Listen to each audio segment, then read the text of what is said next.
that is your final warning that we are in fact recording here. So thank you all so much for being here. I really appreciate you guys joining us this evening. This is our first episode of Birds and Bytes for 2022. Woo!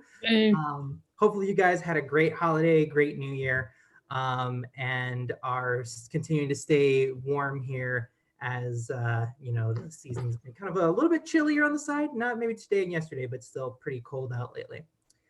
So some quick notes. Hi, my name is Edward. I am president of Chicago Ornithological Society. This is Birds and Bytes, our long-running, now virtual program series where we bring in some of the most interesting and bright minds in birding to come talk to you guys for free about all the cool ways that we access birding and bird conservation. So a couple of quick notes as we go in here. First and foremost, like I mentioned, we are recording here. So please just make sure that, especially while our speakers are speaking, you mute yourself.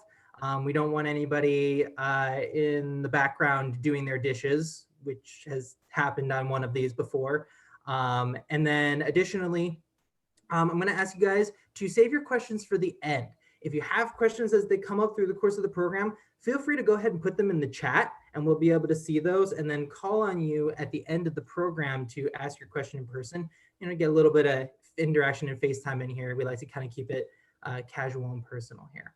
And then last but not least, like I mentioned, this is a Chicago Ornithological Society program. So if you're not already a member of this awesome organization, why the heck not? You get awesome programs like this for free, open to the public, including numerous other field trip opportunities, program opportunities, and some killer cutting edge conservation happening throughout the Chicagoland area. So hop on over to our website at any point before, after, during this program, become a member and you can support awesome programming like this one.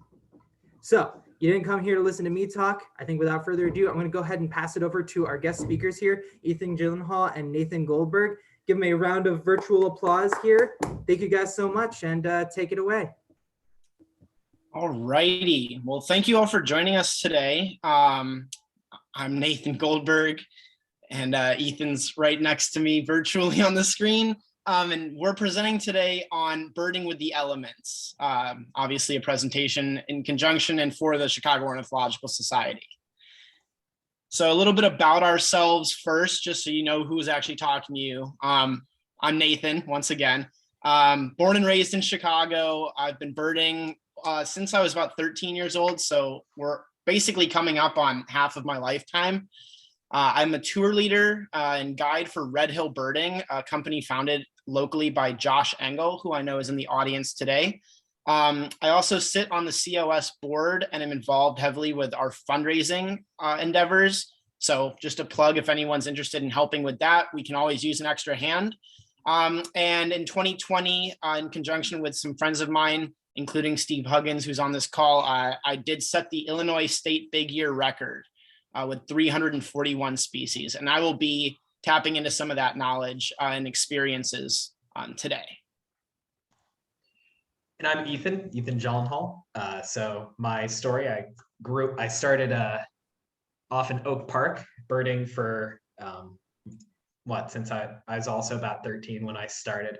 Then I moved out to Rochester, New York for my undergraduate before going to where I am now in Albuquerque, New Mexico. Throughout these places, I've gotten a really good sense for what impacts birding in all their unique ways. Rochester and Chicago area are pretty similar, but I've gotten a really unique perspective out here in Albuquerque. The reason I'm out here, out west, is because I'm a PhD student at the University of New Mexico, and I work on mostly bird speciation, how different species form both in New Mexico and the South Pacific. As for birding, I'm an avid county lister and eBirder. I've made an eBird checklist every day for 5 years and counting. I didn't even realize I hit that milestone until I randomly looked. I was like, wow, that's a big number. Here's the outline. So a quick outline, obviously. So today we're going to start with why weather affects birds. We're going to talk about local phenomena, so stuff that pertains more to home base in Chicago and Illinois specifically, including fronts and bird migration and their impacts, lake watches, conditions you should look out for when you're actually doing a lake watch, and then actually hurricanes, because they do tend to have an impact on our local birding. Then we're going to go nationally. We're going to do another section on hurricanes, specifically 2 notable storms that hit both the East Coast and the West Coast in the last 10 years.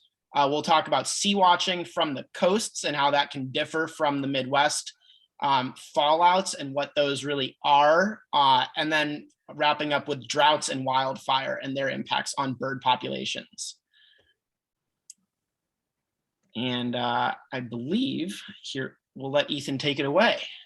Yeah, so I'm going to go over a little bit about just general how weather can affect birds. And the most obvious way is through wind direction, right? So birds, when they're flying, they're affected by the wind around them to variable degrees. Pretty much you'll get a phenomenon where tailwinds are coming from behind a bird. They'll help push it towards the destination it wants. And then winds to either side can offset them. You can see in this figure here, if the wind is in a favorable but not perfectly favorable direction, you'll get migration being facilitated, but it'll wind up in the wrong location if it doesn't do what's in the bottom figure and pretty much shift its direction accordingly. Now, this both has implications about birds being pushed out of their normal path due to winds, but also when they choose to migrate, right? Birds aren't that stupid. They will adjust their behavior to best suit what's going on around them at a given point in time. Here you can see a nice figure illustrating that. On the top one, you have lower versus higher wind speed, and you can see the higher winds always have more red-tailed hawks passing by throughout the year. And when winds are favorable for migration, that is the following one, the black bar is in the bottom part of the figure, you again see even more dramatically more birds moving through. This is just kind of one of many illustrations in addition to stuff that many of you have likely seen and heard about through hawk watching and lake watching, where you really get wind influencing the birds that are moving on a given day. And we'll go through that more in detail later. One important thing to know about when it pertaining to winds, the direction is not totally random at a given point in time, right? You've got a phenomenon known as prevailing winds, where you kind of have the average wind direction, which for us tends to be from the west, which is pretty important when it comes to considering where to go hawk watching or lake watching, the latter of which will be covered in more depth later. But pretty much what you have is birds are going to be more pushed to the west here. So that is for birds on land towards the coast of Lake Michigan, for birds on the water away from the coast of Lake Michigan, where we are in Chicago, compared to say Berrien County on the other side of Lake Michigan, where birds on the coast will be where birds on the water will be pushed towards the coast, and those on land will be pushed away, the opposite of what we've got going on here for the most part. Now there's also a factor of precipitation, right? That's rain, snow, etc. All of this can be damaging or is generally unfavorable to birds, especially when they're trying to migrate. So birds will do what they can to avoid it. This can take many forms. It can be birds opting not to migrate on a given day because of a weather system passing through. It can be birds dropping out of the sky pretty much because there's rain, and it can be something as simple as kind of a deviation from the rest of the talk, which is when you're birding around the time that rain's going on, you'll note if you're birding during the rain, you won't see much bird activity, but after the rain, you'll see a big uptick, better than before the rain a lot of the time, because these birds have essentially been waiting for the past hours to feed, and they are able to for the first time in a bit. And one thing that I've really gained an interesting insight here in New Mexico on is short and long-term climatic conditions can affect food supplies and other aspects that really shift birding, oftentimes at like a year-long level, as you'll see. But beyond that, even longer-term climatic conditions can shift bird ranges entirely. We're not going to talk about this as much because it's less immediate weather, but it's an important thing to know that this kind of phenomenon, climate change, might be shifting the birds that you see throughout your lifetime, right? Even in my time here in New Mexico, we've gone from not having, tropic cormorants regularly wintering in Albuquerque to haven't been regularly wintering, which has been really cool to see. Just change with different winters, and then there's a particularly bad, a colder winter. There's numbers decrease. They're still around though. It's been really cool. Yeah. So in Illinois, compared to a lot of other parts of the world, you've got birding largely influenced by weather fronts and wind shifts. This is, by the way, this is focusing on migration. A lot of this talk is going to be relevant for migration because that is when, of course, birds are moving. So they're more likely to be influenced by these weather events because they might be pushed by wind more than otherwise, etc. Anyways, it's largely impacted by fronts and wind shifts here. So that's a lot of what we're going to be focusing on. That's true other places as well, but it's pretty dramatic here. A well-timed weather system or front can bring some really unexpected birds to Chicago. I'll show one example, classic example of that later. And also just timing of northerly and southerly winds can dramatically affect the distributions of warblers in the Chicago area. That's both where they are at a given point, right? If they're more at Montrose or if they're more at the inner city parks like Columbus and Douglas Park. For that example, what you'll oftentimes find is after a big push, you'll get tons of warblers at Montrose, and then we'll kind of diffuse out from there if there are a bunch of bad migration days after that. One nice case, here are a bunch of lists from my brother at a place that he birded a lot. There's no more than about, 3 days between any of these lists. Some of them are one day after the other. These are just all the warblers found at that time. You can see that list to list, you not only have a difference in what warblers were seen, but also the relative numbers of each species and stuff like that. You can see that some days had way fewer species than others. And I didn't actually check, but this likely correlates with migration in some capacity. And you'll also see this phenomenon where you'll kind of get a bottleneck, particularly in spring, where you don't have much migration because there are a lot of northern winds, right? Preventing the birds from moving north as they would like, but then you'll get a push of southerly winds and a big rapid turnover. I wasn't here for the actual turnover, but from what I was hearing from people this year, it seemed like there's a big transition from early season warblers to mid and late season warblers overnight, which made some very odd but fun for me coming in on the late side birding conditions. So when we're looking at weather reports, there's varying degrees at which people can get involved with the weather. So you can sort of pick and choose how you want to go about interacting with what data you can access. So, Tom Skilling over here from WGN, a Chicago staple, you can watch his morning news reports and get a pretty good sense of the weather you're going to interact with that day and even a couple days out. As a birder, we find ourselves looking at wind speed and precipitation, looking at these graphs that incorporate wind direction. We're looking for volume and increases or decreases from baseline necessarily being zero. So, right, no wind, obviously not great. Strong winds from the east, that's going to push birds towards shore. Strong winds from the south during migration, it's going to be pushing warblers in May, and vice versa in the fall. You're going to look for north winds pushing stuff south. I love using Weather Underground. That's where that graph is from the top right. It's got a really, really good 10-day visualization tool, and you can drag your mouse around and sort of get metrics.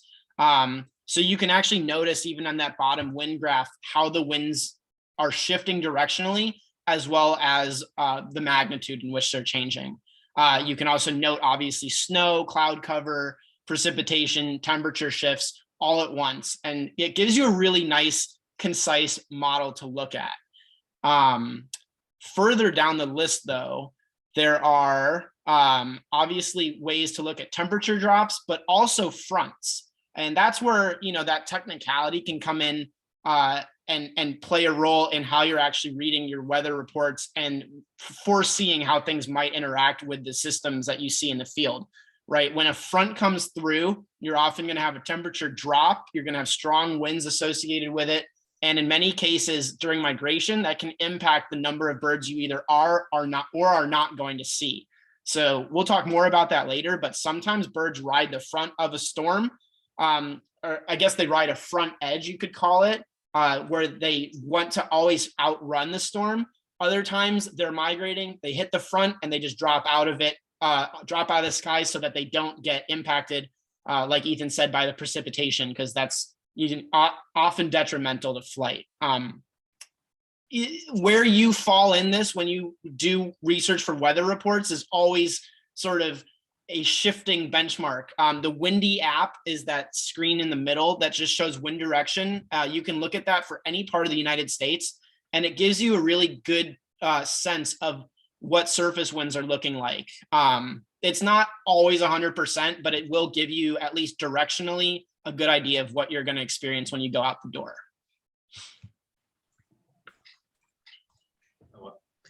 Right, forgot that one. Anyways, so we're gonna start with our first proper phenomenon. You've heard this word come up already a lot, which are fronts. Pretty much, fronts are what occur when masses of air meet up with each other, and you'll oftentimes get notable differences on either side. You'll get storms forming like you can see here. If you look in the eastern US, this is also a good example of kind of seeing how it can affect birds, right? On one side of the front, you've got a lot of these green dots, which are actually, if you didn't already know, migrating birds that are visible on weather, that are picked up by weather radars. On the other side, you've got much less migration. And in the middle, you've got a storm. And this is pretty much what you're looking for on a radar when you're saying, okay, it's mid-fall. I've only got one day to bird. I really want to get out on a day where there's a big front coming through so that I can reap all the rewards from it. This is the kind of thing that you're looking for on a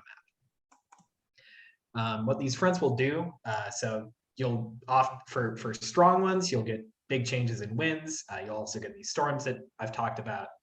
And these can drive a lot of the patterns that we see that we discussed in the past and will in the future. These are also going to drive the temperature changes that we see as seasons change. Now, one interesting thing for fronts, in addition to just driving the standard warbler stuff, you'll get these interesting patterns relating to kind of more dramatic pushes that you'll see coming along with fronts. And one characteristic thing of that is inconsistency between years, either in when their migration peak is or whether they show up at all. So a classic example in the Chicago area of something that comes in big numbers when you get cold fronts in fall or warm fronts in spring, but especially in fall, I find it to be really noticeable, is Sandhill crane movement, right? You can see on this graph, both in spring and fall, the peaks are not very concordant. In later slides, we'll get into some other graphs where you can see that for a lot of birds, like warblers, you'll get more or less concordant peaks of different magnitudes, but pretty consistent. Here for the fall, you could just see it's a complete mess, right? In this season, it's early November. These pink and green ones are mid-November. This blue one's late November. This year, I didn't include because I excluded 2020 and 2021 for most of these graphs because it's a slight bias in amount of birds being reported. But this year, one of the major peaks was actually like late December, early January, or mid-December. I don't remember exactly, but yeah. In New Mexico, we definitely got big crane push like January 1st and 2nd, which was pretty bizarre to be in the complete middle of the desert and hear bugling for my first cranes for Luna County flying over. So you'll also get this cool phenomenon when you get fronts coming from certain directions. The most notable one in the Chicago area is when you get southwest winds in fall. You get big spikes in particularly Franklin's Gull, which you can see here. One of those years, I think it was 2015, is just like so dramatically different from the rest in terms of abundance statewide. Other years, like this green one, barely any were seen at all. And then, yeah, this blue one, and I believe also, was it 2020? Were really good Franklin's Gulls here, right? Because you have that southwest wind kind of shifting these birds away from where they would normally be, more out further into the Great Plains, places like Kansas, for example, in Missouri, and then towards us. So we catch them, say, flying by in a lake watch that we're doing, catch a bunch out in the field, or at places like Chautauqua, et cetera. But anyways, you get this kind of like major shift in certain birds that you're seeing. These southwest fronts are also correlated with, for the rarity enthusiasts out there, stuff like cave swallows, other western vagrants, especially when they happen more in like October and whatnot. Cave swallows are less of a phenomenon out here, but it's a more major thing in Western New York, where I did my undergrad, where you get big, like no cave swallows reported, and then one day where like everyone who's doing the lake watch gets one passing over their heads. Similarly, I believe, actually, I wonder if no, I don't think it was actually 2015, but there's one year where there's big southwest wind push, and that was the only time I've seen cave swallow in the state. One of the few times where I've seen it even reported in the state. An IBSB hot watch for any other lucky people who happen to be there. Anyways, these strong fronts are a really big part of why we have this kind of mantra that you'll get hints of throughout. Or worse weather equates to better birding, right? These fronts correlated with strong winds and higher wind chills and big storms and sudden bursts of cold in the fall. If you know how to use them, you can really benefit. So yeah, learning how to track them can be pretty key to birding, especially during migration in Illinois, just at like a base level, right? Like knowing, okay, I want to go birding this day, so because it's the best migration day, so Lakeshore East Park will have the most warblers, best chance at getting to Connecticut, etc. Both you'll have kind of these standard fronts that are pushing these warblers along, and then the strong fronts, which are going to like totally shape the birds that you see. Those strong fronts that I'm referring to are like examples on the last page.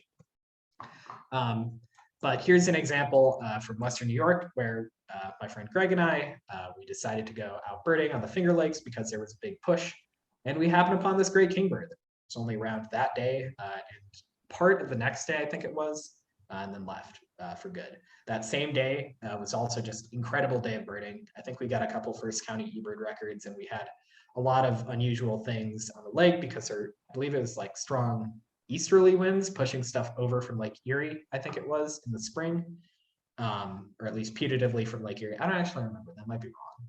I think it was easterly winds.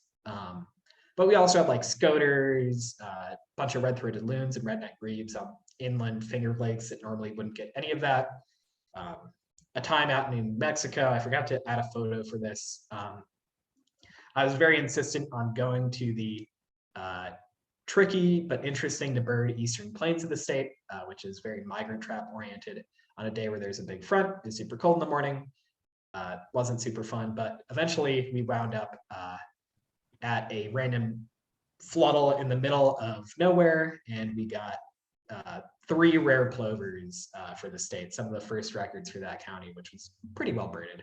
Mountain plover, black-bellied, and American golden all in the same field, just because, and they were only there that day, just because of that front coming through.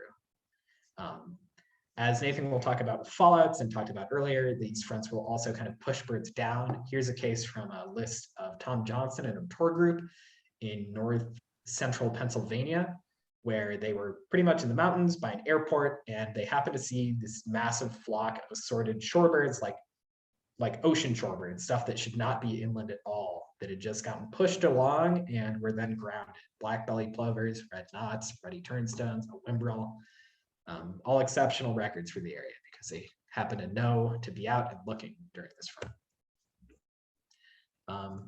And yeah, all these fronts are going to tie into future topics, right? Like fallouts, like is kind of like what I mentioned there, and also lake watching, because that'll determine the wind shifts, that are correlated with good lake watching. Anyways, a bit more on how to track migration. So I mentioned these kind of green donuts on the radar before that represent birds that are being picked up by these radars meant to detect rain. Pretty much everything but this big central blob of rain is migration and a bit of rain on the coasts. However, we've, and by we, I mean the birding community, namely through Kyle Horton and Benjamin Van Doren's efforts, have developed Birdcast, which uses on-the-ground information and these kind of donuts and weather information to forecast bird migration going out, I believe, at least a week in advance. And you get maps like this where it's a really convenient summary for you to look at for both the wind direction on average and also where the birds are on a given night, right? With these brighter colors corresponding to more birds showing up. And it's kind of, it feels like cheating for people like me who's used to refreshing weather radar website donuts for the whole night to just see this lovely thing, but it's pretty good. And here's a little figure just from the paper that they wrote on it, just demonstrating that the prediction migration intensity very closely matched the actual migration intensity, with actually a bit of a bias for underestimating the best nights of migration. But yeah, it's pretty much like a really good way of summarizing bulk bird migration. But despite that, it's really good for, like, when I say bulk bird migration, I mean like the standard stuff, right? The little passerines moving around. But some of the other conditions that we're talking about, like fronts knocking stuff down, etc., aren't really represented here. And one case of that is what Nathan's going to get into. Yes. So with these fronts and weather conditions, as you'll hear now from this point forward, and already have heard, that bad weather often equates to good birding. It's just sometimes also a luck of the draw.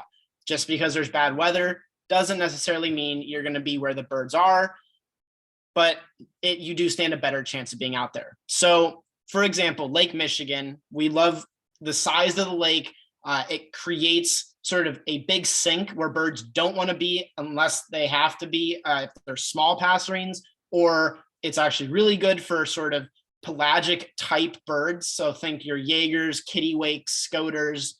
And what we're looking for with Lake Michigan from the Chicago and Illinois side is you're looking for winds that have an eastern component. You want east or northeast winds pushing those birds from over the water and the lake in towards the shore. And when you think about where we are, we're going to be on the western edge of the lake, and your birds are often going to be out towards the center. When you have strong east or northeast winds, those birds get pushed towards the shore, and they don't want to go over land. So that's when they're going to pass by you. For example, on the left, bottom left, is a long-tailed Jaeger photographed by Fran Morell from Gilson Park. Additionally, a black-legged kittiwake that Josh Engel photographed, also from Gilson. Our best lake watching spots are indeed Gilson Park, and I contend Park 566. So when you're looking from an Illinois perspective on best conditions, if you look on the map how these points actually interact with the environment around them, Gilson Park sticks out into the lake. And so when you have winds, especially from the east, everything's going to bundle up on the shore, and it's going to work its way down along the lakefront or up. And while it does that, it's going to end up passing by that farthest point into the lake. So even Montrose can be good for lake watching, although it becomes a little complicated due to, the interaction with the city. But you really always want to position yourself out off of the shore as far as you can when you're doing lake watches to best have the highest potential to see what's moving out there. Lake watching does consist often of bad conditions. Those are obviously the most favorable. So high intensity winds, rain, spray from the lake, sand from the beach. It's not going to be sort of walking out in 70-degree sunny weather, but the birding often does produce. The birds can be far. So in many cases, I would advise using a scope when you're doing these types of weather birding events, weather focused birding events, but they can reap serious rewards. In addition, obviously Park 566 down in the South Calumet area, it sort of acts as the bottom of the lake, especially for the state. The true bottom is Marquette Park and Miller, or what's known, the Miller Beach is right next to it. That is the spot that everybody in Indiana really likes to go lake watching. It's historically been and truly is the best point to sit at during weather events. They do thrive with winds even out of the north, but when there's an eastern component, they also benefit down there because the birds do bundle up on the shore. There have been days where 20 Jaegers have been seen from that one spot. So if you do want to see pelagic type birds in the Chicagoland region, looking for eastern or northeast winds, especially in the fall, are going to often reap rewards. And you will often find, if you go to especially Gilson, anytime between early to mid-September all the way into December, on really good wind days, you're often going to not be alone. There's going to be other birders there as well, looking with you. The one thing to keep in mind, though, as Ethan pointed out earlier, is prevailing winds are often from the west. So we don't get a ton of eastern component winds with eastern components, I should say, because that's just not how the weather systems often interact with our environment. But that's not to say it never happens. It's just not as common. So following lake watching, taking this to a step up in degree is hurricane birding. So obviously this often sort of feels foreign to the Midwesterners, including myself, but it can impact the Midwest. And in the case of Hurricane Laura, it did. There was impact throughout Illinois, Missouri, and Tennessee. The birds that came from this storm did turn out to be pretty incredible, but unfortunately, Illinois did not reap the benefits. And I'll go into why that happened, at least to my suspicion, in a moment. But as you can see, it was a Cat 4 hurricane with sustained winds greater than 145 miles an hour. It made landfall in Louisiana on August 27th, and it got basically up to Illinois the next day on August 28th. When that storm did reach the area, birds fell out, and they fell out in droves to some degree. Bandrump storm petrel, I think, sort of makes the banner of what birds everyone would dream of finding, especially inland. Tennessee got Bandrump storm petrel on the right. It's a nice photo from this place called Lake Pickwick. And on the left is actually a Bandrump storm petrel that was an hour from the Illinois border in Missouri, down in the Boot Heel, that I went to see with some friends of mine when we were down there in Illinois looking for hurricane birds and finding very, very little. Additionally, the storm produced magnificent frigate bird, which Illinois did end up getting one of up on the Mississippi. And finally, there also was a sooty tern. Multiple sooty terns were found in Tennessee. They seem to almost come with every hurricane that reaches Tennessee at this point. There's some magic that goes on at Lake Pickwick. I don't understand it. We still are learning every day and every year how these hurricanes are interacting with the systems around them. But sooty tern is one storm waif that I often encourage people to keep an eye out for. And as I'm saying this, I'm remembering there was a sooty tern that did show up in Illinois that year in conjunction with Hurricane Laura. It was unfortunately found dead on a hospital parking lot garage up in McHenry County. So these birds do end up getting pushed in from the Gulf with these storms. The idea is basically the storm sort of moves in, and as it's gaining force, the birds are getting sort of sucked into it. And then as it moves over land, it eventually dissipates, and the birds sort of, as you can imagine, fall out of that storm and start looking for water bodies. And so the Bandrum storm petrel that we saw in Missouri was on, they weren't sewage ponds, but they were very similar in style, very like compartmentalized man-made ponds. And it was the only bird sitting on the water. So these things can happen in mysterious ways. The frigate birds that come with these hurricanes can wander for days, if not weeks, maybe even months. It's unclear. The magnificent frigate bird that did show up last year at Lake Carlisle, I guess 2020, so we're almost a year and a couple days out from there. But the one that showed up at Lake Carlisle, we're not actually sure what hurricane brought that bird. We could imagine that it was from Hurricane Laura, but these birds are big, they travel long distances and very quickly. So it's sort of a crapshoot. There were a lot of hurricanes that battered the coast last year and brought birds inland. So there's still a lot to learn, obviously.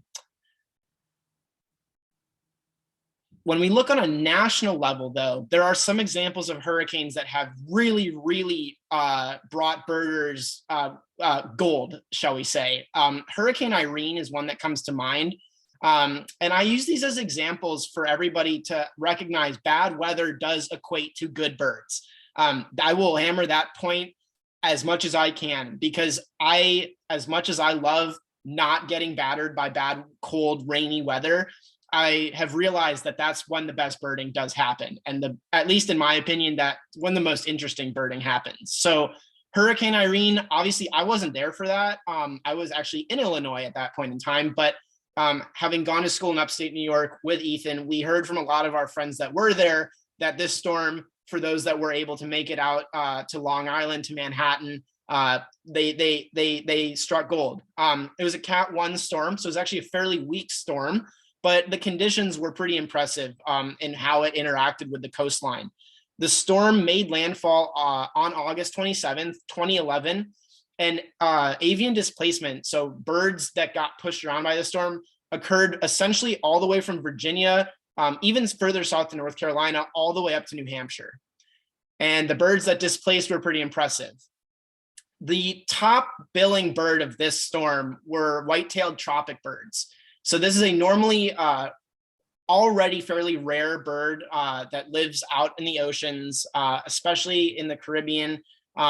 They had a really bumper season in 2011, and so it was a predicted storm wave that might happen with Hurricane Irene, and Hurricane Irene produced. There were 12 plus tropic birds that got displaced. There was one found dead all the way up in New Hampshire, but they were seen live flying down the coast in Delaware, New Jersey, New York, and Maryland. And specifically these two photos here, the top photo was taken, for those that are familiar with Manhattan, it was taken at the 24th Street Pier Park on the Hudson River. So if you've ever been to the Hudson River, there was at one point a white-tailed tropic bird flying up and down the river there. The pair that were photographed by Tom Johnson were photographed off of Cape May Point, or at Cape May Island in southern New Jersey. Additionally, with this storm, storm petrels were displaced, specifically leeches, bandrumped, and Wilsons. The photo in the middle, the bird is a little hard to see, but the image actually, I think, gives a better understanding. Ethan is circling the leeches storm petrel there for you. That photo was taken in front of Brooklyn. So that shoreline is Brooklyn, and that bird is not a stone's throw unless you have a very strong arm, but fairly close to shore. That is normally a very pelagic bird that you sometimes in New York situations, you have to go over 100 miles sometimes offshore to see them. Wilson storm petrel, though they are arguably the most numerous pelagic bird perhaps in the world, they almost never displace with hurricanes. They seem to be very resilient, and yet Hurricane Irene, for some reason, pushed these birds far inland. And this bird, photographed by Anya Auerbach, was also photographed in New York City on the Hudson River, up, I believe, at 75th Street. So that stretch of the Hudson was pretty impressive that time in August of 2011. Sooty and bridle terns also came out of the storm. And additionally, there was a South Polar skua seen from shore on Long Island, another very pelagic bird. Frigate birds were displaced by this storm and brought up into the Northeast. And incredibly, black swift actually was brought from somewhere, likely the Caribbean, up to Cape May. Tom Johnson photographed what they now believe was a black swift over Cape May. There was also another swift species seen additionally in the Northeast that was never photo documented. But it just goes to show that, along with brown-chested martin in Virginia, was another record that came from this storm. So while we think of these hurricanes bringing in pelagic birds, they do also tend to displace vagrants to various regions far beyond even North American, or I guess United States waters, which goes to show how much we have to learn. Another incredible hurricane that produced in droves was Hurricane Newton. So we're now shifting over to the West Coast. This is another Category 1 storm, fairly weak in the state of hurricane birding, but it was incredible what happened. It made landfall first in Baja on September 4th of 2016, but it then reached Arizona, specifically hitting the southeast corner of the state and largely Tucson on September 7th of 2016. Avian displacement took place largely throughout southeast Arizona, although I will almost guarantee that birds did likely displace into New Mexico and throughout that region of Mexico. Was anybody looking though? That's always the question that comes with these storms. Those that were looking though, did once again receive some incredible results. The best one being, in my opinion, and this is a bird that goes in history books, the Juan Fernandez Petrol. This bird was photographed by Brian Gibbons from his Tucson yard. So he's standing outside of his home, and he has a first United States record Juan Fernandez Petrol fly over his yard, and he's able to photo document it. And so for someone having been off of, the East Coast looking at black-capped petrel, these birds are the most pelagic of pelagic birds. They do not ever get battered around, in my opinion. But hurricanes do weird things to birds, and this bird somehow got sucked up into the storm and deposited over land. And we're just grateful that Brian was there to actually document it. Additionally, another crazy record was a wedge-tailed shearwater. This bird was flying over a water treatment plant that somebody was stationed at. I don't even believe it landed. But again, we were there to look, and it was only the 14th record ever for the United States, found once again inland from these storms. These birds do occur off of Baja and in the Gulf of California, but whether they ever get up to the United States, well, the answer is now, yes, they do, but how frequently is always the question. This storm also produced an incredible 15 plus wedge-rumped storm petrels. This bird is not common in the United States to any degree. 15 records existed prior to Hurricane Newton, and another 15 happened in Hurricane Newton, making up 50% of all the records ever for the United States. It was only ever recorded in California. These birds were being found all over the state of Arizona, in the southeast part, all the way up to Phoenix even. Additionally, least storm petrel, there were 5 plus of those that were found. And finally, also a black storm petrel. And I really like this photo of it over 2 presumably Mexican duck, although they might be mallard or hybrids. Hard to see, but I know they were on the list as Mexican ducks. A black storm petrel with Mexican duck or mallard, whatever it may be, those are 2 birds you don't often see together. So it's pretty incredible that, this number of birds were displaced and tracked down. I know that there's a story of somebody driving down the road at night, and they just decided that they were going to stop at a rest stop in the middle of nowhere, Arizona, under the impression that storm petrels are drawn to large pools of light. This is sort of known by people that operate boats at night. Storm petrels will often fly into your boat and even land on your deck if you have a bright light on near nesting colonies. And so these individuals figured they would stop at a rest stop on I-19. They pulled off at the rest stop, and lo and behold, there was a storm petrel on the ground. It was a red wedge-rumped storm petrel.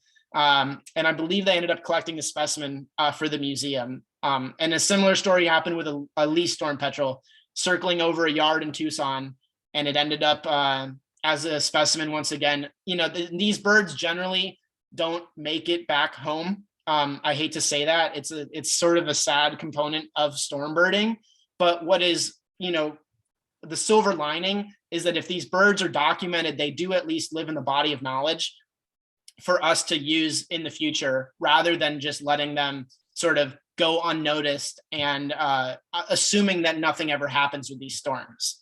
And obviously, the more storms we watch and the more storms we bird, the more birds we'll find. Shifting from hurricanes, we're going to go to a national sea watching site. This in Massachusetts, there was a nor'easter, that happened this past year in October at First Encounter Beach, circled on that map below Race Point, was the site that was chosen by observers to stake out and watch for birds. Race Point is obviously, as you can imagine, it sticks so far out into the Atlantic Ocean. It regularly gets numbers of shearwaters, numbers of dovekies, razorbills, murres, puffins, you name it, they get them. First Encounter Beach was a bit of a surprise to me when I looked at the map, but what I realized is what likely happened with that nor'easter is that it brought birds in over the Cape, and then it pushed them up on the shore because they didn't know how to get out from that trough that that arm off of Massachusetts forms. And this storm produced, there were 50 to 90 mile an hour northeast winds battering Massachusetts with this storm. That to me sounds like a day to go stay at home, but there were numbers of birders that stayed out to look, and they had loads of birds to sort through. Obviously, they had 10,000 plus common eiders, not an unknown bird on the East Coast, but in those numbers, that's pretty incredible. They had 10,000 plus of all three scoters, but the highlights, they had 642 red phalaropes that they documented that day. There were some of the United States best birders that I can think of were all stationed together doing systematic counts. So these numbers are fairly accurate. They do seem a little off cuff, but they are steeped in metrics that were actually employed in the field. So 642, that's a pretty incredible number of red phalaropes. Additionally, there were two great skuas seen from shore.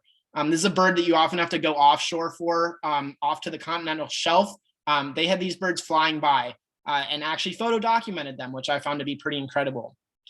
Additionally, they had a whopping 349 Pomeranian Jaegers documented that day. As you can see, some came extremely close to shore.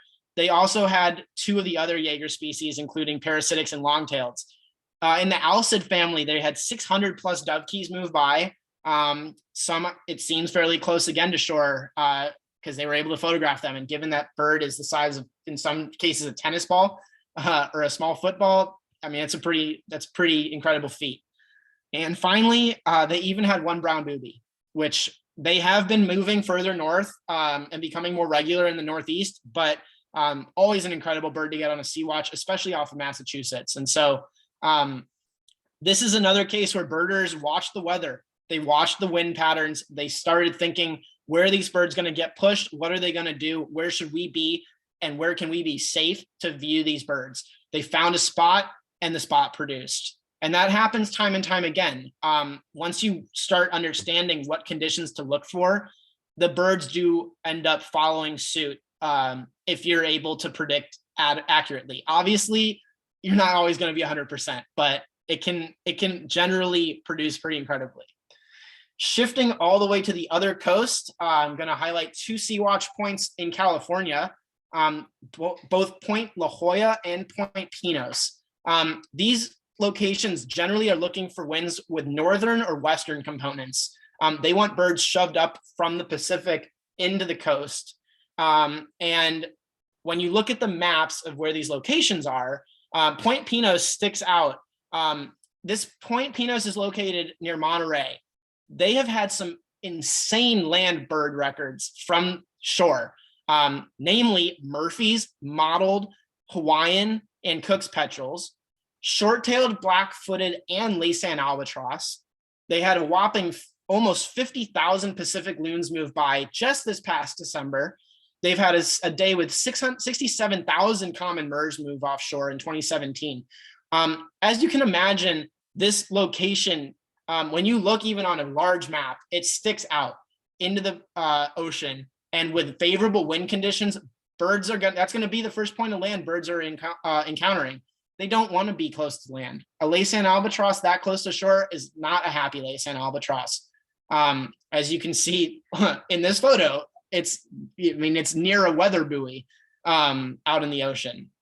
Shifting down to Southern California, Point La Jolla is near San Diego, and they've got some insane records as well. Obviously, the two highlights are gray-faced petrel and wedge-tailed shearwater, both documented by the same individual, actually, from shore.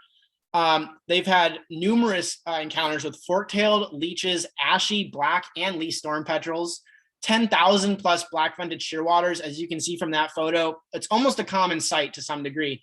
There's just thousands of shearwaters offshore in Southern California, and in good weather days, they can be literally flying through surfers. They've had 5 booby species also from that sea watch.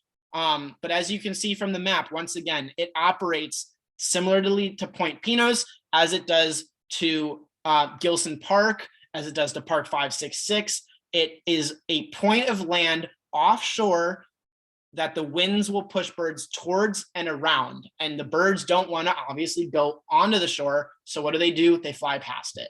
And as long as people are there looking, there will be birds reported.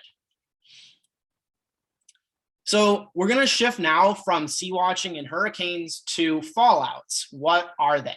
And this is something that I've been grappling with myself through making this presentation. I think I used to live under the notion that, a fallout is only encountered in Texas on High Island in spring, or on like some random islands off the Northeast. But I've started changing my tune. So specifically, a fallout doesn't seem to have a uniform definition. It actually appears to be largely based on semantics.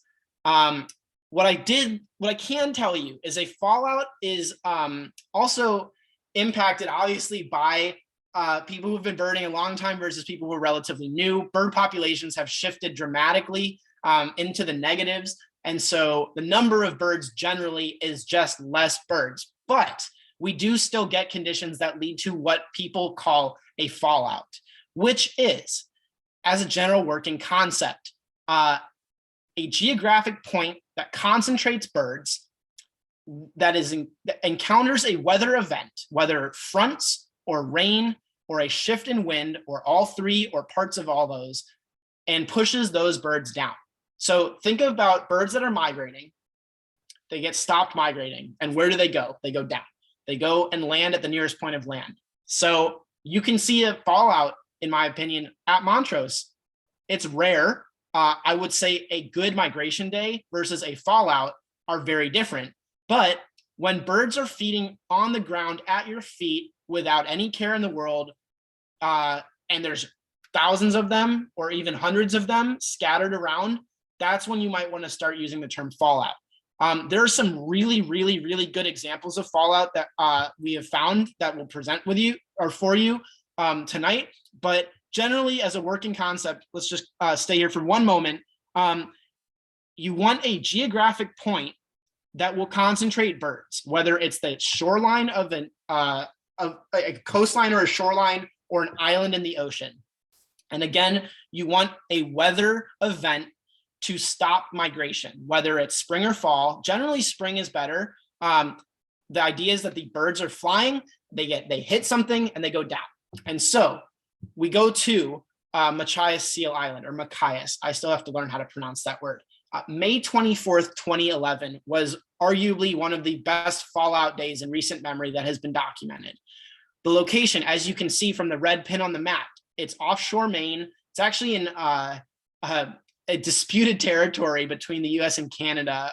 But as you can see from the photo below, it's a very, very small piece of land with a lighthouse and a few buildings.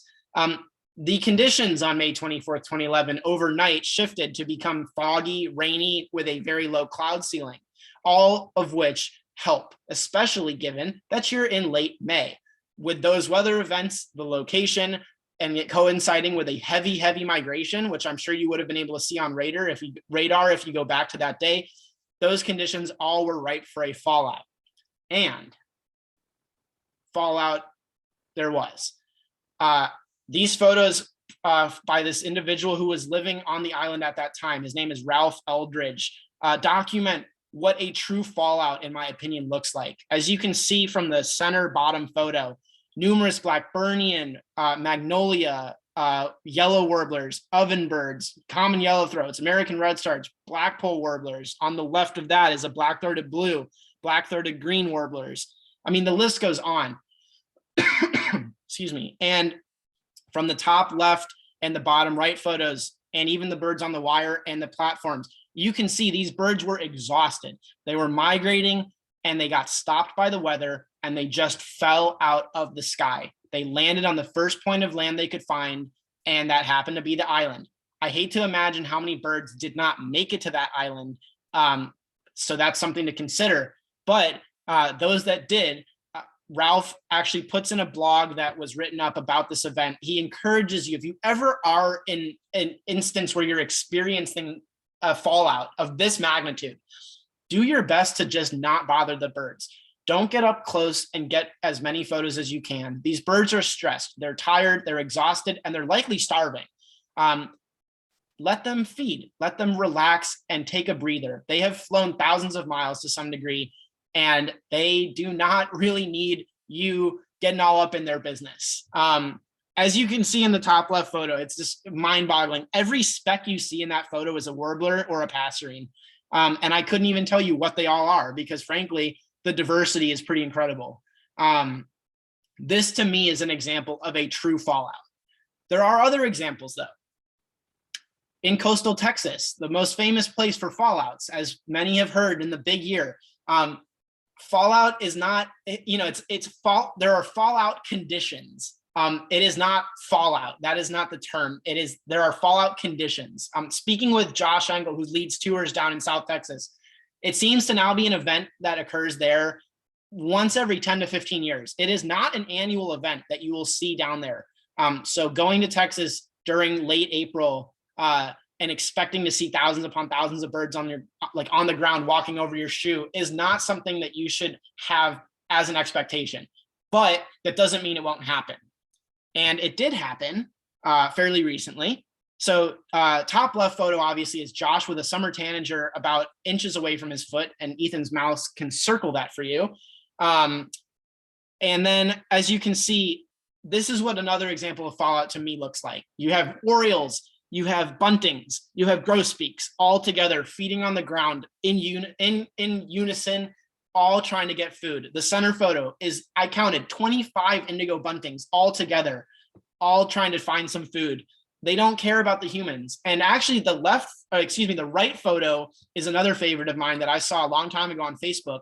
This was taken in the lower Rio Grande Valley, but it's of chimney swifts taking shelter during a storm front that came through on a palm tree. Obviously the palm tree is painted pink. I cannot tell you why, but these are all chimney swifts. They don't normally do this. If you've ever seen chimney swifts do this, please let us know. I would love to know about the weather system you encountered that day. But these things happen on the coasts, and largely because these birds are shooting towards land and doing their best to find the first point that they can find safety and food at. And that's why it's so important to have stopover habitat for migrants, as you can imagine. Fallout does happen in Chicago. And I was actually speaking with Jacob Drucker, who is a PhD student at the University of Chicago. And he's done some work with fallout, with migration. And he cited some examples. I think the best example of fallout that I can think of in Chicago comes with shorebirds. We have shorebirds that often drop out of storms and fall out literally into fields. The top example is a digibin photo that he took. So he took his phone to his binoculars, took a photo of a whimbrel flying away. He took this at Washington Park on Chicago's south side. It landed in the ball fields and within 10 to 15 minutes flew off again. And he was there to document it. And so now we know that even Washington Park can provide stopover habitat for migrating birds.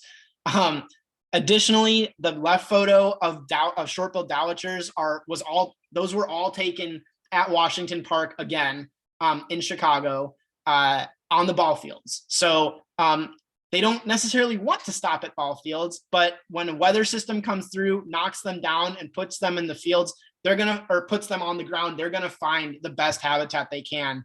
And in this case, flooded ball fields happen to be that. Ethan provided a photo of 3 chestnut-sided warblers on the ground. I'm just thinking about it now. I wonder what day that was, because I do remember back in the early 2010s, there was a day in migration where I was with Jeff and Chris Williamson, and we were having chestnut-sided warblers and magnolia warblers and redstarts all feeding on the ground between Rainbow Beach all the way up to Jarvis. And again, in spring, likely coinciding with a migration event getting pushed down onto the ground. And then even at Montrose, you'll see birds like marbled godwit and willet falling out either in front of storm fronts. They ride the front and they fall, or not fall literally, because I guess they can fly, but they will drop out of the sky and land on the ground and find food, or they will be there during the day. And as a front comes through, they will fly away and fly ahead of that front. And that's what happened in this case. Is these birds were all resting during the day, but they actually left right before the storm hit. And within 10 minutes of taking this photo, it was like black sky, pouring rain, and an incredible wind. Now, here's an interesting question, and feel free to comment in the chat what you think happened here. I've done some thinking about this, but we're open to learn more, and it's an interesting thought puzzle. Tadoussac, which is up about 2.5 hours northeast of Montreal in Ontario, Quebec. That is a typo. My apologies. They had an incredible migration event that took place on May 28th of 2018. There were a number of researchers up there from the Cornell Lab of Ornithology, and they used some serious methodologies that I am frankly not well versed in to tabulate the warbler flight they experienced that day. You can see from the numbers on the on the right, the total number of warblers counted in intervals throughout the day. Their final tally of warblers that day was 720,000 warblers in one day. Now, were those birds falling out? You tell me. You had 72,000 plus Tennessee warblers. You had 108,000 plus Cape May warblers, 108,000 plus Magnolia warblers, and last but not least, 144,000 bay-breasted warblers. The observers talk about how the favorable migration conditions created this perfect storm. But what I've started thinking was these birds weren't falling out. They did not stop, and they did not stop, feed, and rest. These birds were tabulated as they were flying by. So people were standing in these dunes, watching these thousands upon thousands of warblers fly through, in some cases through their legs, literally. But were these birds part of a fallout condition, or were these birds simply advantageously using favorable migratory conditions to go from point A to point B? It's tough for us to say. I don't personally constitute this as a fallout. I think it rides the line because there were birds, obviously, as you can see from these photos, that were resting on the ground. But Tadoussac actually happens to be on the St. Lawrence. It's not over the ocean. It's not a coastal site per se.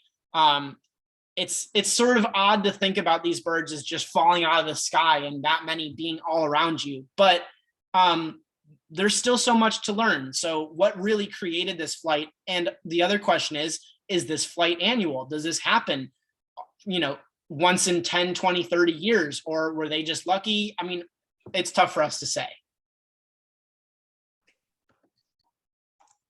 All right, so now we're going to move on from some more traditional kind of weather events to one that I've really gained a unique perspective on in my time here in New Mexico. Something I didn't really have a full appreciation for until I was out here is that much of the Western United States has been seeing increasingly warmer and drier climates in recent decades, and in most recent decades, really, really traumatic droughts throughout. Now, this is enough to alter food distribution and other things on its own, but this often compounds with forest management strategies that we now know are very bad and outdated, that is suppressing all fires. And it results in a buildup of fuel and these really, really big, destructive, smoky fires, enough to dissuade migrants from landing as they normally would to stop over and feed. And all this together, both the droughts and the fire, will stress birds, kind of like you see in fallouts. They get more cooperative with people because they are pretty much, they're fighting for their lives out here, just as birds are fighting for their lives in these other contexts we are thinking about. However, what often happens with this is that you'll get an entire migration period shifted. The case study that we're using for this is fall of 2020. So this is a drought monitor for winter. The rest of the year, pretty much all the dark red was just light red. But yeah, you have really dramatic drought conditions with these areas in dark red being like as extreme as it gets pretty much. And even the less dramatic normal red are extreme drought. It's not exceptional, it's just extreme. The worst that a lot of these regions have seen. And you also had this correlated with really major fires in the Pacific Northwest, a lot of them in the summer, and in Colorado. And these seem to correlate with some of the birds that you'll see later that were most abundant in New Mexico at that time. And pretty much all this resulted in very high stress for these birds, which disrupted their migration. And because of all the fires in Colorado, they were pretty much forced to feed in an area that's normally not as ideal because it's a lot more desert compared to Colorado, which is New Mexico, namely the Rio Grande Valley. Now I'm going to show you a series of figures. They're all going to be graphs from eBird. Know that the yellow line, it's going to be the peak. Spoilers, it's going to be the peak for all these in fall 2020. And these are just pretty much warbler numbers. So the two kind of dramatic ones were Hermit and Townsends warblers, these ones that breed in the Pacific Northwest, and we hypothesized may have been effectively shifted out of their normal routes due to the fires up there, and then further stressed out and required to do what you normally do not see Townsends warblers and whatnot doing, which is feeding on the ground at your feet. Like a lot of these fallout conditions, right? These birds are stressed, they're searching for food, and as such, Townsends warblers, particularly being a bird that's oftentimes found towards the top of trees, were all of a sudden extremely visible. So you see this gigantic peak in frequency. And keep in mind that baseline frequency throughout New Mexico is fairly high. It's like one of the top 5 more common warblers for parts of migration, namely when they peak. But this year, they were just absurd. They were everywhere. Had them in the yard, had them all over campus. This photo of one on the ground was just like at the duck pond on campus. These are kind of the most Pacific Northwest birds. When you get to birds that are a bit more so in Colorado and whatnot, you still saw these really dramatic peaks, but not as an exceptional, which would track with the hypothesis that these peaks are more driven by observer bias, right? All these birds are much easier to see than on a normal year, and that alone can drive some of the peak. The Townsends warbler seems, and Hermit warbler both seem kind of beyond that expectation. But anyways, for Wilson's and orange-crowned warbler, a bit of a peak. I had a lot of friends that would mention to me seeing yellow birds hopping around on their lawn. And then in the future, these friends have, especially those that have continued being interested in birds, they've been like, yeah, I was kind of spoiled that one fall. I wish I really took in how exceptional it was to just have Wilson's warblers in my front lawn. Well, not lawn because it's New Mexico, front driveway. But yeah, and another example of ones that breed more locally, less dramatic difference, still an uptick, but not quite as dramatic. This kind of transition from Pacific Northwest to Rocky Mountains to local, I just have to kind of show that there was likely some degree of fire component.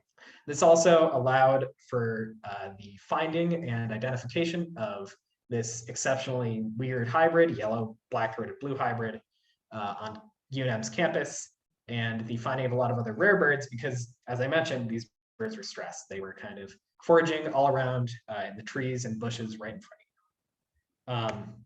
Now, kind of like fallout, the stress will help birds, will help the birders, but it will hurt the birds. For the birders being helped, look no further than this one checklist for a morning at a Percha recreation area in the Rio Grande Valley. County high records of yellow and Wilson's warblers. 12 black-throated gray warblers is pretty absurd. There are higher numbers for the county because it has mountains. 50 Townsends warblers, unheard of in the state for the most part. However, there was also just an ongoing high level of bird death occurring there, right? These are from the White Sands Missile Range, where researchers at New Mexico State University and now collaborating with us here at the University of New Mexico we're trying to investigate like why all these birds were just plain dying. They were all emaciated, they were all lacking food. And this was before even more dramatic event, where this awful year full of drought stress and probable fire stress compounded with a unseasonable cold snap in mid to late September, where this is a collection of dead birds that two of my lab mates, Jenna McCullough and Nick Vinciguerra, collected from, I believe it was someone's property up in to the northwest of Albuquerque, I think, where a cold front hit and this big roosted swallows they just died outright. They just were emaciated due to the ongoing lack of food, and this big temperature drop just did them all in. I think the number is like 400 something violet green swallows perished in that event. And yeah, it just kind of goes to show that, like a lot of these other conditions, it was one of the best birding seasons that I had anywhere in my life. But at the end of the day, a lot of birds died because of it. Yeah. And that will move us on to our closing remarks. Ethan, before you go to the closing remarks, would you just elaborate just a little bit more as to why these birds seem to be moving out of drought-stricken areas? You know, is it tied to food sources and watered lawns maybe, or, you know, is there other factors at play?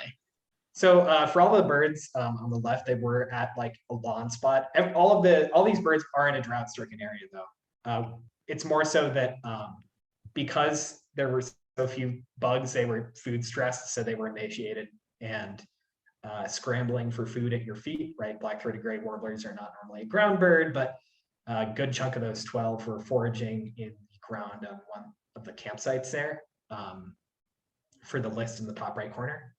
But they're still in a drought-stricken area, right? The Rio Grande at that spot was like nearly completely dry.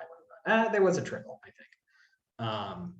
But yeah, it's more so that birds, we believe, kind of skipped over normal migration spots in Colorado and may have been like pushed out of their normal migration direction in the Pacific Northwest to wind up in New Mexico more than they normally would have and more stressed than they normally would be. Yeah. Yeah, anyways. So, as a recap, we should all bird in all weather, not just good weather, all weather. And obviously, as you can imagine, more coverage provides a more complete picture of what's going on in the field, especially when the weather is bad. Many of these lists and the birds that we've highlighted would not have been noticed if people weren't out there looking in bad conditions. However, if you only have so much time to commit to birding, it really does help to understand weather patterns as a key to get the most out of your time. Following those fronts, following the wind directions, choosing the best days that you can are really the most important factors at play to maximize your birding experience. Obviously, dress for the conditions and remember to document. In many cases, in storm birding, birds may be present for 1 minute and gone the next. I normally would be a proponent for study with the binoculars first, document second, but in storm conditions, it almost may be best to document with the camera first, because if you don't know what you're looking at and it flies away and you're not able to ever tell anybody what you saw, it's hard for that to become part of the record. And obviously, dramatic events are increasing over time. So while that is grim, and I don't want to discount that point, we might as well make the most of it from a birding perspective. Hurricanes aren't going anywhere. Droughts aren't going anywhere. Fires aren't going anywhere. But how we interact with those systems and how we actually think about getting into the field and utilizing our time to the best of our ability to share with the world what we can find, what we know, that information will impact birds and bird numbers and bird research in the future and help inform decisions on how we interact with our environments. Yeah, so if any of you have any questions, we've got some time to take them now. I'm in no rush, I can stick around, but also feel free to email us and you can see more about what we do at these websites associated with us. And thanks everyone for joining. And yeah, and we'll move on to questions. All right. Thank you guys so much. That was a lot to digest, but I mean, I know a heck of a lot more now than I ever did. Thank you. Thank you. Everybody give them a virtual round of applause here. Thank you guys so much. I'm going to start going through the questions that have popped up in the chat here, but feel free to keep putting them in there and we will have our guests here answer those questions. Also, just quickly put out there that if you enjoyed this program and what they had to say, I'm dropping a virtual tip jar in the chat, so feel free to take a look at that. But you can answer this in the chat box, Nathan, but I think it's worth asking again. Sharon just asked, so do you go out before or after a front or just in general? Yeah, I mean, I'll just recap what I said, and then I think let's let Ethan chime in with his experience too. But I actually, frankly, go out whenever you can. Birds ride fronts, birds leave with fronts, birds drop out with fronts. changes in weather are what you're really looking for. Consistent weather oftentimes means less birds, especially in migration. If you've got consistent southerly winds, birds are going to often keep pushing as far as they can to their breeding grounds. Whereas when you have like strong weather barriers, that's when you're going to see the most interesting stuff.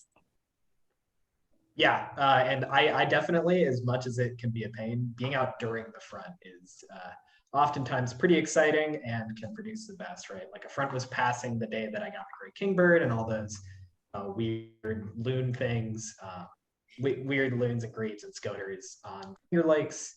I was out, so sometimes it doesn't always pan out. Like went in northern New Mexico in a front and all I got was a bunch of mud all over my car. But someone went out recently in southeast New Mexico and there was a big Bonaparte's gull congregation that showed up and turned up one of the first little gulls in the state in my time here.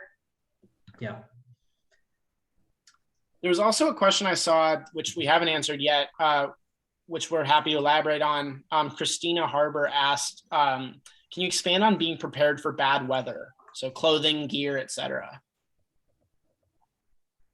you want to take this one, Ethan? Oh, I mean, it very much varies on where you are, right? Just so good rain gear, stuff to protect you from getting wet and cold through that is very important. Just like stuff to keep the water out. Similarly, you want to make sure that your optics aren't getting like irreparably damaged, particularly your cameras. So if you are intentionally birding in bad weather, it's good to try to find a way to, like, say, get a plastic bag over your camera, etc. But yeah, for a lot of this, it's just avoid getting too wet because that will get you cold and at high risk of hypothermia, especially if you're later in the season. Other than that, I don't know. I'm probably missing something. I mean, for some of it, of course, it's just like dress for the weather that's outside, look at the forecast and plan to bring, like, if it's going to be on the cold side, bring potentially an extra layer or two that you can put on as you need it. If it's going to be warm, be prepared to lose layers throughout the day. Yeah. There's a story of a birder in the 90s sitting in his car at, I believe it was Point Pinos up in Monterey, California.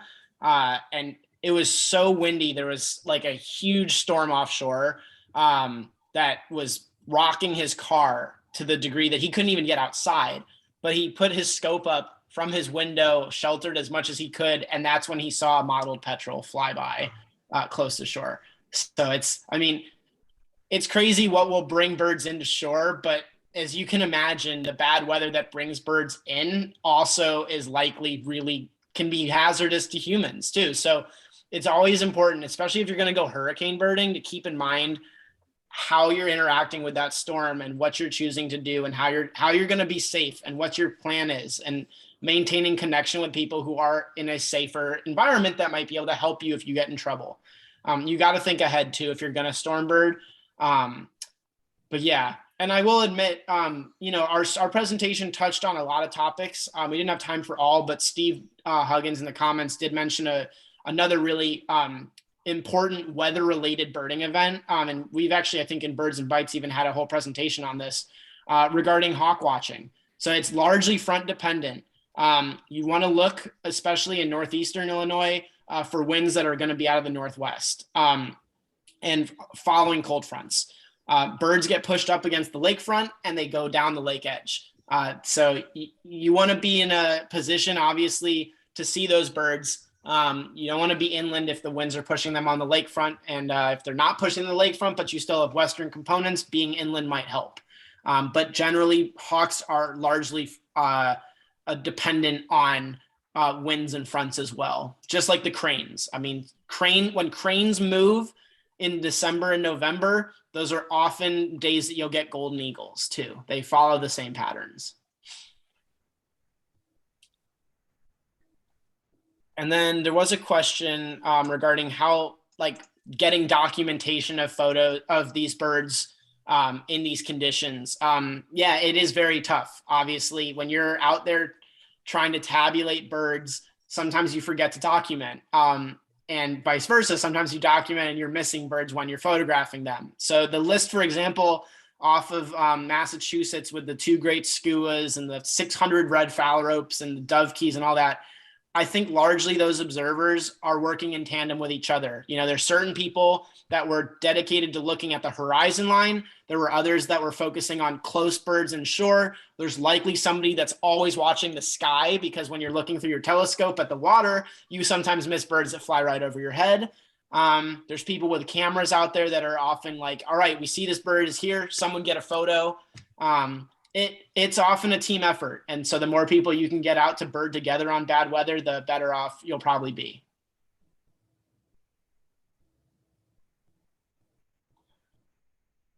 And for the questions that were rolling in about whether or not this was recorded, yes, it is being recorded, and this will be posted on our YouTube channel probably within the next day or two here. All right, any other questions for our speakers here today?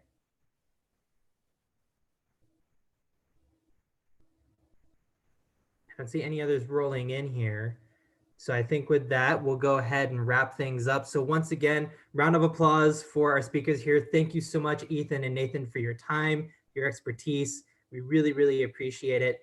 And once again, if you guys are not members already, why the heck not? You get access to awesome programs like this one for free. And we couldn't do this stuff without your support. So I'm dropping that link in the chat once again. But thank you all so much, you guys, for coming here, joining us this evening, just having a good time talking about birds and migration and how to be better birders. So thank you all so much for joining us this evening. Have a great rest of your weekend. But we'll be here if anybody has any last minute questions. But otherwise, take care, everyone. And thank you so much for joining us.